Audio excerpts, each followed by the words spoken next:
আজকের আলোচনার কেন্দ্রে রয়েছে শিমুলপুর নামের একটা গ্রাম। বেশ পুরনো, কিন্তু দেখতে খুব সুন্দর, শান্ত একটা জায়গা, মানে শহরের ব্যস্ততা থেকে একদম দূরে। হ্যাঁ, আর এই শান্ত গ্রামের মধ্যে গ্রামের দক্ষিণ দিকে একটা পুরনো দোতলা বাড়ি আছে, পরিত্যক্ত, কেউ থাকে না বহুদিন। আর এই বাড়িটাকে ঘিরেই যত রহস্য, যত ভয়ের গল্প, তাই তো? ঠিক তাই। গ্রামের লোকেরা বিশ্বাস করে বাড়িটা আসলে অভিশপ্ত, ওখানে নাকি অশুভ কিছু আছে। কি রকম, কি শোনা যায় ওটা নিয়ে? শোনা যায় যে আগে বেশ কয়েকজন ওখানে থাকতে এসেছিল, কিন্তু কেউই বেশি দিন থাকেনি। রাতারাতি নাকি উধাও হয়ে গেছে। কোথায় গেছে কেউ জানে না। সত্যি উধাও হয়ে গেছে? অন্তত লোকমুখে তো এটাই চলে আসছে। সেই কারণে সন্ধে নামার পর ওই বাড়িটার আশেপাশে কেউ ঘেঁষে না, সবাই ভয় পায়। আচ্ছা, বেশ ভয়ের ব্যাপার।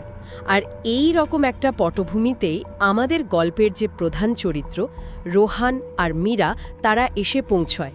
হ্যাঁ, রোহান আর মীরা কলকাতার ছেলে মেয়ে। ওরা কলেজে পড়ার সময় থেকেই ওদের মধ্যে প্রেম। কিন্তু পরিবার মেনে নেয়নি বোধহয়। একদমই না।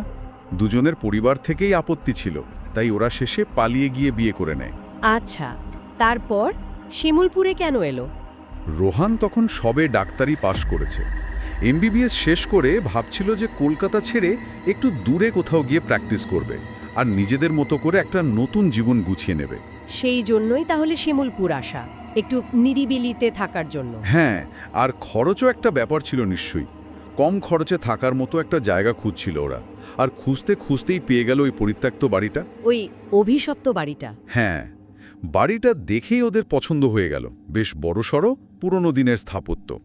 কেয়ারটেকার গোছের একজন ছিল, তার কাছ থেকে খুব কম ভাড়াতেই পেয়ে গেল বাড়িটা। গ্রামের লোকেরা কিছু বলেনি?